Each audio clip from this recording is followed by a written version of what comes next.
பாதங்கள் மொழியில் ஜவுக்குலிஞ்சு வலியோட அவதிப்பட்டிருக்கீங்களா? என்னடா பண்ணுறது அப்படின்னு யோசிச்சுட்ருக்கீங்களா? இந்த வீடியோ உங்களுக்கு தாங்க. இவங்களுக்கு பாதங்கால் மொழியில் ஜவுக்குலிஞ்சு நம்ம வைத்தியசாலைக்கு வைத்தியத்துக்கு வந்திருந்தாங்க.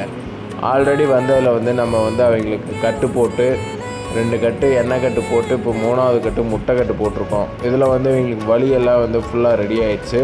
அதனோட வீடியோ தான் நான் இப்போ போட்டிருக்கேன். பாருங்கள். மேலும் இது போல் தகவலை தெரிஞ்சுக்க நம்ம வைத்தியசாலையை கான்டாக்ட் பண்ணுங்கள். இது மாதிரி யாராவது உங்கள் ஃப்ரெண்ட்ஸுக்கு இருக்குது அப்படின்னாலும் நம்ம வீடியோவை ஷேர் பண்ணி விடுங்க. உங்களிடமிருந்து விடைபெறுவது உங்கள் எலும்பு முறிவு வைத்தியர் கோகுல். வணக்கம்.